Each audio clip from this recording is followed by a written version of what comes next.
S, Dharmasthala ರಹಸ್ಯ ಭೇದಿಸುವುದಕ್ಕೆ ಹಾಗೂ ಉತ್ಖನನ ಮಾಡ್ತಾ ಇರುವ ಎಸ್ಐಟಿಗೆ ಇನ್ನಷ್ಟು ಮಹತ್ವದ ಸಾಕ್ಷಿಗಳು ಸಿಕ್ಕಿದೆಯಾ ಅನ್ನೋ ಟಾಕ್ ಶುರುವಾಗಿದೆ. ಪಾಯಿಂಟ್ ನಂಬರ್ 11ರಲ್ಲಿ ಗುರುತು ಮಾಡಿದ್ದ ಜಾಗವನ್ನ ಬಿಟ್ಟು ಬಂಗ್ಲೆಗುಡ್ಡದಲ್ಲಿ ದೂರುದಾರ ತೋರಿಸಿದ ಮತ್ತೊಂದು ಕಡೆ ಆಗಿದಾಗ ಇಡೀ ಕೇಸ್ಗೆ ಟ್ವಿಸ್ಟ್ ಸಿಗಬಹುದಾದ ಒಂದಷ್ಟು ಸಾಕ್ಷಿಗಳು ಸಿಕ್ಕಿವೆ. ಮೊನ್ನೆ ಮುಗಿಸಿದ್ದ 10ನೇ ಸ್ಪಾಟ್ನ 20ನೇ ಮೀಟರ್ ವ್ಯಾಪ್ತಿಯಲ್ಲಿ 11 ಮತ್ತು 12ನೇ ಪಾಯಿಂಟ್ಗಳನ್ನ ಗುರುತು ಮಾಡಲಾಗಿತ್ತು. ಹಾಗೂ ಪಾಯಿಂಟ್ 11 ಅಗೆಯೋದಕ್ಕೆ ಹಸಿರು ಪರದೆಯನ್ನ ಹಾಕಿ ಮುಚ್ಚಿದ್ರು ಕೂಡ ಈ ಎಸ್ಐಟಿಯವರು. ಇನ್ನು ಸುಮಾರು 200ಕ್ಕೂ ಹೆಚ್ಚು ಮಂದಿ ಧರ್ಮಸ್ಥಳದ ಕಾಡಿನಲ್ಲಿ ಪೊಲೀಸರನ್ನ ಭದ್ರತೆಗೆ ನಿಯೋಜನೆ ಮಾಡಲಾಗಿತ್ತು. ಆದರೆ ಇನ್ನು 11ನೇ ಸ್ಪಾಟ್ಗೆ ಬರುತ್ತದೆ ಅನಾಮಿಕ ದೂರುದಾರ ಹೊಸ ಗುರುತುಗಳ ಬಗ್ಗೆ ಹೇಳಿದಂತ ಪಾಯಿಂಟ್ ಅನ್ನ ಅಗೆಯದೆ ಮುಂದಿರುವ ಮೇಲ್ಭಾಗಕ್ಕೆ ಕರೆದುಕೊಂಡು ಹೋದ ಈ ದೂರುದಾರ ಅನಾಮಿಕ ಬಂಗ್ಲೆಗುಡ್ಡ ಹತ್ತಿರಕ್ಕೆ ಕರೆದುಕೊಂಡು ಹೋಗಿದ್ದು ಆತನ ಜೊತೆಯಲ್ಲೇ ಉತ್ಖನನದ ಟೀಮ್ ಕೂಡ ಹಾಜರಾಗಿತ್ತು.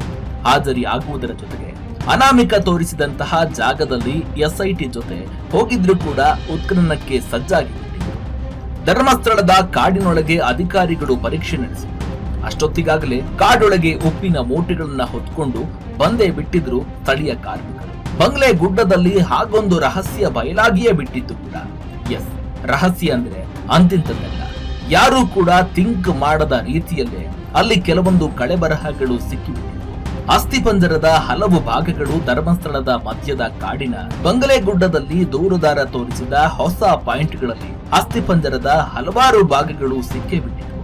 ಆ ಎಲ್ಲಾ ಮೂಳೆಗಳನ್ನ ಸಂರಕ್ಷಣೆ ಮಾಡಲೆಂದೇ ಕೂಡ ಉಪ್ಪಿನ ಮೂಟೆಗಳನ್ನ ತೆಗೆದುಕೊಂಡು ಹೋಗಲಾಗಿತ್ತು ಕೂಡ. ಧರ್ಮಸ್ಥಳದಲ್ಲಿ ಅನಾಮಧೇಯ ತೋರಿಸಿರುವ ಸ್ಥಳದಲ್ಲಿ ಅಗೆದಾಗ ಏನೂ ಸಿಕ್ಕಿಲ್ಲ. ಆದ್ರೆ ಪಾಯಿಂಟ್ 6ರಲ್ಲಿ 12 ಮೂಳೆಗಳು ಸಿಕ್ಕಿವೆ. ಹೀಗೆ ಎಸ್ಐಟಿ ಅಸ್ಥಿಪಂಜರದ ಬಗ್ಗೆಯೇ ತನಿಖೆ ನಡೆಸಲಿದೆ. ಇನ್ನು ಅಸ್ಥಿಪಂಜರ ಯಾರದ್ದು ಎಂದು ತನಿಖೆ ನಡೆಸಿ ಪತ್ತೆ ಹಚ್ಚಬೇಕಾಗಿದೆ. ಇದೇ ನೋಡಿ ಈಗ ಎಸ್ಐಟಿಗೆ ದೊಡ್ಡ ಸವಾಲಾಗಿರುವುದು. ಒಂದೇ ಒಂದು ಅಸ್ಥಿಪಂಜರ ಧರ್ಮಸ್ಥಳದ ನೇತ್ರಾವತಿ ತಟದಲ್ಲಿ ಸಮಾಧಿಯಾಗಿದ್ದ ಮೂಳೆ ಸಿಕ್ಕಿದ್ದೇ ತಡ ಹಲ್ಚಲ್ ಎದ್ದೇ ಬಿಟ್ಟಿದೆ. ಅನಾಮಧೇಯ ಮಾರ್ಕಿಂಗ್ ಮಾಡಿದ ಜಾಗದಲ್ಲೇ ಮಾನವನ ಮೂಳೆ ಸಿಕ್ಕಿದ್ದು ಕೇಸ್ಗೆ ಮೇಜರ್ ಟ್ವಿಸ್ಟ್ ಸಿಕ್ಕಿತ್ತು.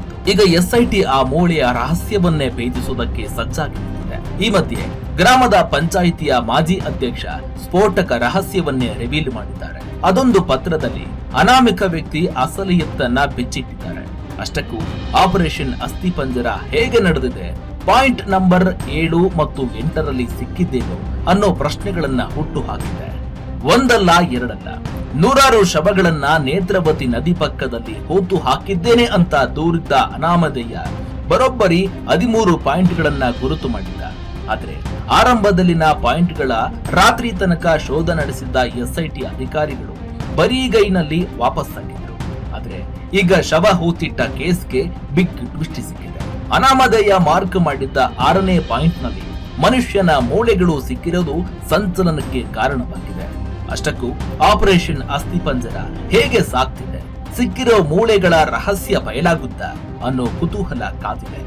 ಯಾವಾಗ ಪಾಯಿಂಟ್ ನಂಬರ್ 6ರಲ್ಲಿ ಮನುಷ್ಯನ ದೇಹದ ಮೂಳೆಗಳು ಸಿಕ್ಕಿದ್ರು ಆಗ್ಲೇ ಎಸ್ಐಟಿ ಅಧಿಕಾರಿಗಳು ಅಲರ್ಟ್ ಆಗಿದ್ರು. ಸಾಕ್ಷಿಗಳನ್ನ ರಕ್ಷಣೆ ಮಾಡೋದಕ್ಕೆ ಗ್ರೀನ್ ಶೀಟ್ ಹಾಕಿ ಫುಲ್ ಕಟ್ಟೆಚ್ಚರ ವಹಿಸಿದ್ರು.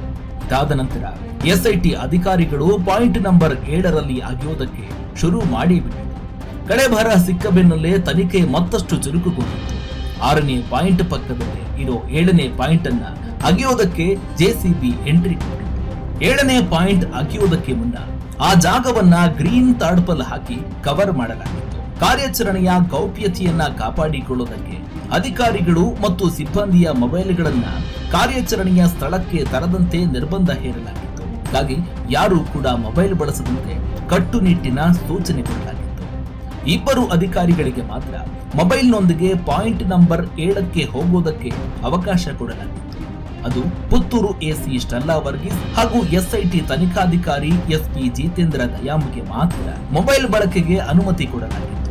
ಇಬ್ಬರನ್ನ ಬಿಟ್ಟು ಉಳಿದವರೆಲ್ಲರೂ ಕೂಡ ಮೊಬೈಲ್ ಇಲ್ಲದೆ ಕಾರ್ಯಾಚರಣೆಯ ಪ್ರದೇಶಕ್ಕೆ ಹೋಗ್ತಾ ಇದ್ದರು. ಎಸ್, 6ನೇ ಪಾಯಿಂಟ್ ಪಕ್ಕದಲ್ಲೇ ಇದ್ದ 7ನೇ ಪಾಯಿಂಟ್ನಲ್ಲಿ ಬೆಳಗ್ಗೆಯಿಂದ ಸುಮಾರು ಮಧ್ಯಾಹ್ನ 1 ಗಂಟೆಯ ತನಕವೂ ಕೂಡ ಅಗೆಯಲಾಗಿತ್ತು. 6ನೇ ಪಾಯಿಂಟ್ನಲ್ಲಿ ಮೂಳೆ ಸಿಕ್ಕ ಕಾರಣ ಪೊಲೀಸರು ತುಂಬಾನೇ ಅಲರ್ಟ್ ಆಗಿ ಕಾರ್ಯಾಚರಣೆಯನ್ನ ನಡೆಸಿದ್ರು. ಆದ್ರೆ ಪಾಯಿಂಟ್ ನಂಬರ್ 7ನ್ನ ಅಗೆಯುವಾಗ ಒಂದು ಕರ್ಚೀಫು ಸಿಕ್ಕಿರೋ ಮಾಹಿತಿ ದೊರೆತಿದೆ. ಗುಂಡಿಯಲ್ಲಿ ಸಿಕ್ಕಿರೋ ಕರ್ಚೀಫನ್ನ ಎಸ್ಐಟಿ ಅಧಿಕಾರಿಗಳು ಸಂಗ್ರಹಿಸಿಟ್ಟು ಬಳಿಕ ಅದನ್ನೇ FSL ತಂಡಕ್ಕೆ ಹಸ್ತಾಂತರ ಮಾಡಿದ್ರು ಅನ್ನೋ ಮಾಹಿತಿ ಇದೆ. ಕಳೆದೆರಡು ವಾರಗಳಿಂದ ಧರ್ಮಸ್ಥಳದ್ದೇ ಸುದ್ದಿ. ಪಾಯಿಂಟ್ 1ರಿಂದ 10ರವರೆಗೆ ಸಸ್ಪೆನ್ಸ್ ಮೇಲೆ ಸಸ್ಪೆನ್ಸ್ ಕೊಟ್ಟ ನೇತ್ರಾವತಿ ನದಿ ತೀರ ಅದೆಷ್ಟೋ ರಹಸ್ಯಗಳನ್ನ ಪೋಷಿಸುತ್ತಿದೆಯೋ ಬಲ್ಲವರ್ಯಾರು. ಇನ್ನು ಕಳೆದ ಜುಲೈ 29ನೇ ತಾರೀಕಿನಿಂದ ಶುರುವಾದ ಮಹಜರು ಪ್ರಕ್ರಿಯೆ ಕೊನೆ ಹಂತಕ್ಕೆ ಬಂದು ನಿಂತಿದೆ. ಹೌದು, ಬೆಳತಂಗಡಿ ಪ್ರದೇಶದ ಕಲ್ಲೇರಿ ಗ್ರಾಮದಲ್ಲಿ ಶಾಲಾ ಬಾಲಕಿಯರ ಅರೆನಗ್ನ ಸ್ಥಿತಿಯಲ್ಲಿ ಶವ ಪತ್ತೆ ಬಗ್ಗೆ ಇದೇ ಅನಾಮಿಕ ವ್ಯಕ್ತಿ ಪ್ರಸ್ತಾಪ ಮಾಡಿದ್ದ. ದೂರುದಾರ ಹೇಳಿದಂತೆ 12ರಿಂದ 15 ವರ್ಷದ ಹದಿಹರೆಯದ ಹುಡುಗಿಯೊಬ್ಬಳು ಸ್ಕೂಲ್ ಯೂನಿಫಾರ್ಮ್ ಧರಿಸಿದ್ದ ದೇಹ ನೋಡಿದ್ದೆ. ಆಕೆ ಅತ್ಯಾಚಾರಕ್ಕೆ ಒಳಗಾಗಿದ್ದು ಅನ್ನೋ ಮಾಹಿತಿ ಕೊಟ್ಟಿದ್ದಾರೆ. ಹೀಗಾಗಿ 13 ಪಾಯಿಂಟ್ಗಳ ಮಹಜರು ಮುಗಿದ ಮೇಲೆ ಕಲ್ಲೇರಿ ಗ್ರಾಮದ ನೆಲವನ್ನ ಅಗೆಯುತ್ತಾರಾ ಅನ್ನೋ ಪ್ರಶ್ನೆ ಶುರುವಾಗಿದೆ. ಹಣಕಾಸು ಸಂಬಂಧ, ವೃತ್ತಿ ಮತ್ತು ಜೀವನದ ಇತರ ವಿಷಯಗಳಲ್ಲಿ ನೀವು ತೊಂದರೆಗಳಿಗೆ ಸಿಲುಕಿಕೊಂಡಿದ್ದೀರಾ? ಪ್ರೀತಿ ಪಾತ್ರರಿಂದ ಅಥವಾ ನಿರ್ದಿಷ್ಟ ವ್ಯಕ್ತಿಯಿಂದ ಮೋಸ ಹೋಗಿದ್ದೀರಾ? ಅದರಿಂದ ಹೊರಗೆ ಬರಲು ಪ್ರಯತ್ನಿಸುತ್ತಿದ್ದೀರಾ? ನಮಸ್ಕಾರ, ನಾನು ಬಲರಾಮ್ ನಮ್ರತಾ, ಸಂಸ್ಕೃತಿ ಥೆರಪಿ ಹಾಗೂ ಹೀಲಿಂಗ್ ಕ್ಲಿನಿಕ್ನ ಮನೋಶಾಸ್ತ್ರಜ್ಞೆ, ಸಂಸ್ಥಾಪಕಿ ಮತ್ತು ಹೀಲರ್. ನಮ್ಮನ್ನು ಸಂಪರ್ಕಿಸಿ. ಸಂಸ್ಕೃತಿ ಥೆರಪಿ ಮತ್ತು ಹೀಲಿಂಗ್ ಕ್ಲಿನಿಕ್, ಕೋರಮಂಗಲ. ಇಲ್ಲಿಗೆ ಭೇಟಿ ನೀಡಿ. ನಮಸ್ಕಾರ. ನಮ್ಮ ವಿಜಯವಾಹಿನಿ ನ್ಯೂಸ್ ಚಾನೆಲ್ನಲ್ಲಿ ಪ್ರಮೋಷನ್, ಜಾಹೀರಾತು, ಅಡ್ವರ್ಟೈಸ್ಮೆಂಟ್ ನೀಡಲು ಸಂಪರ್ಕಿಸಿ 9535808456.